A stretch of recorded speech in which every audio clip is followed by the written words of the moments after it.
Let's bring Tim in. Tim has been here from the beginning, and if you've not been to a Firebirds game, despite the fact we tell you all the time, Tim is the in-game host for the Firebirds, so he knows the team as well as anybody. He knows the crowds as well as anybody. And tonight there are going to be a lot of Ontario fans here. Yeah, they took the short 80-mile trip down the 10 here, and then look, they're going to bring it. Their backs are against the wall. You don't want to go down 2-0 in a 5-game series. So I think Ontario will represent tonight, and that's okay because our fans are just as loud. We can do it too. Yeah, right? I'm telling you. They're actually going to be seated in the section directly below us here. These seats sitting right in here.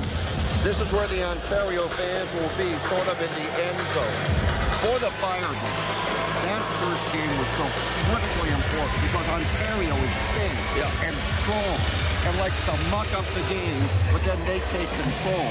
I would have had serious concerns if the Firebirds had that one opening night. Yeah, look, I think anytime you have 15 shots on goal, it's not the recipe for success. So I don't want to say they stole the game.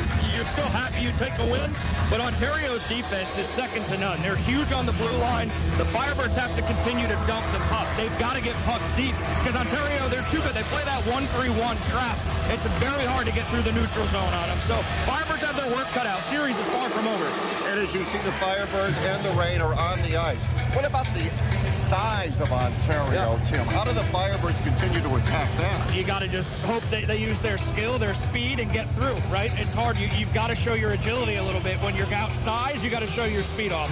There's the only way you're going to get through some of these guys.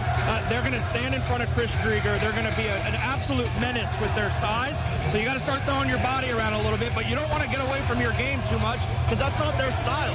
So you just got to use the speed and get through the neutral zone as fast as you can. Dump pucks and go get it. You know, and there are so many fan favorites on this Firebirds team, but this team may look very different next year because you're going to see guys up to the NHL. Some veterans will be gone and new ones will come in to replace them. And I think that's why it's important for them to win this. Yeah, there's going to be a certain camaraderie about this team the last 2 years, this core. Enjoy it because it's the nature of the business, and essentially this could be the last ride with the core of these guys that brought hockey to the Valley. So enjoy the rest of this ride, and let's hope it ends with a championship. All right, you're going to go to work. Yes. Give me this. There you go. Thank you. You go to work.